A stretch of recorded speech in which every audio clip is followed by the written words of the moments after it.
ในที่นี้ผมจะมาใช้ชีวิตอยู่ในสนามบินเป็นเวลา1 วันโดยที่ไม่มีอาหารใดๆทั้งสิ้นผมจะต้องอดเอาผมไม่มีอะไรต้องได้กินจะเป็นอย่างไรเราไปดูกันเลย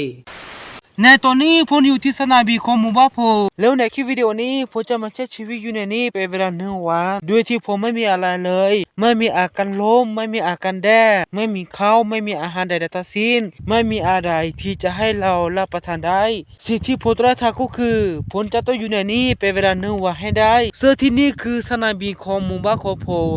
ถ้าเราอยู่นี่แล้วมองลงไปอยู่ห้ามก็มาจะเห็นบ้านของผมนั่นคือหมู่บ้านของผมโคตรล้อมเพราะว่าตอนนี้มันไม่มีเมฆใดๆที่บันดวงตาไว้เพราะฉะนั้นก็เลยทำให้แดดมันแรงมากแต่เธอมันจะแรงมากแค่ไหน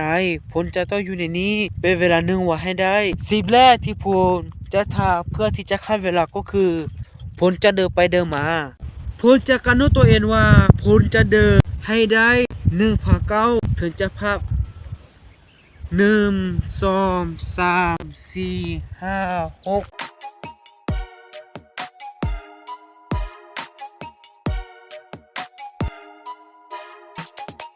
โอเคแล้วตัวนี้ผมได้เดินโคตร1,900แล้วต่อไปผมจะพักผ่อนนิดนึงจากนั้นผมจะไปกระโดดตัว1,000ร้อนมากและตัวนี้ผมรู้สึกหิวน้ำแล้วแต่ผมจะต้องเอา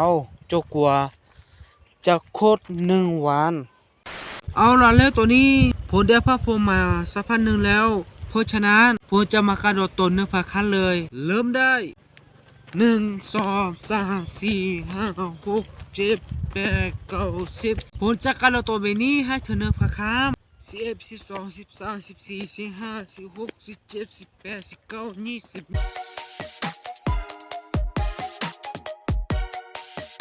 19 20100แล้วตัวนี้ผมได้กระโดดตัวเธอ100 ครั้งแล้วเอาล่ะเริ่มต่อ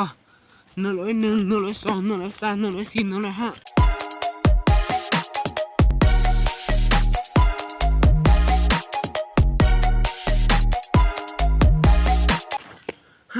แล้วตัวนี้ผมได้กระโดดตัวเธอ500 ครั้งแล้วนั่นหมายความว่าผมทำมาได้ครึ่งทางแล้วเหนื่อยมากขอพักผ่อนนิดนึงก่อน501 502 503 504 505 506997 998 999 1,000แล้วตัวนี้ผมได้กระโดดเธอ1,000 ไปที่เรียบร้อยแล้วโคตรเหนื่อยเลยตัวนี้ท่าล้อมท่าเหนื่อยโอ้ขอพักผ่อนสัก30 นาทีก่อนเธอแม่ที่นี่มาไม่เหมือนสนามบินแต่ก็เป็นสนามบินเล็กๆของหมู่บ้านโคโพเหนื่อยมากสนามบินนี้ได้เลิกสร้างมาตั้งแต่ปีที่แล้วและที่สาขาก็คือในนี้มีเครื่องบินมาลงจอดไปที่เรียบร้อยแล้วเอาล่ะแล้วตัวนี้ผมได้พักผ่อนมาประมาณ30 นาทีแล้วเพราะฉะนั้นผมจะมาลูน้ำแบบนี้1,000 ขอปากก้นนิดนึงดูเหมือนว่าก้อนมันจะสูงเกินไปแล้วนี่ก็คือการลูน้ำครั้งที่1ใน1,000ที่ผมจะลูน้ำในตอนนี้เอาล่ะเพื่อไม่เป็นการเสียเวลาต่อครั้งที่2กันเลยแล้วนี่ก็คือการลูน้ำครั้งที่2 3 4 5 6 7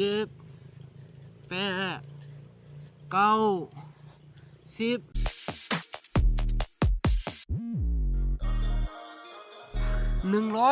แล้วตัวนี้ผมได้ลูน้ำมา100 ครั้งแล้วผมจะลูน้ำดูที่ท่าแบบนี้ตลอด1,000 ครั้ง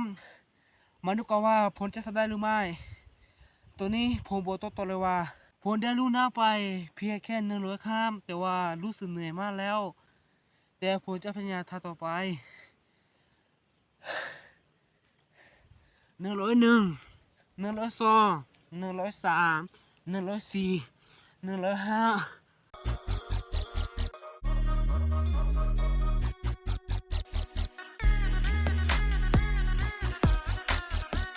196 197 198 199 200แล้วตอนนี้ผมได้ลูน่ามาเทิม200 ครั้งแล้วเหนื่อยมากเอาล่ะเหลือลูน่าต่อ201 202 203995 996 997 998 999 1,000แค่ขาโอเล่มเลยเหมือนเดิมตอนนี้ผมรู้สึกเหนื่อยมากผมจะพักพอประมาณ1 ชั่วโมงในครั้งนี้ผมจะพักพอให้นาเธอ1 ชั่วโมงพอตอนนี้มันเหนื่อยแฮะเหนื่อยมากโคตรเหนื่อยเลยเอาละแล้วตอนนี้ผมได้พักพอเธอ1 ชั่วโมงแล้วตอนนี้ผมกำลังจะไปลงมอเตอร์ไซค์ของผมเมื่อเราได้ลงไปแล้วมันไม่สามารถขึ้นมาเองได้เพราะฉะนั้นผมก็เลยจะเป็นตัวได้ถ้าเบนี้ตัวได้เอายันในหันมันไว้เพื่อให้มันดึงกลับมาเบนี้ได้ดึงเบนี้เอาละ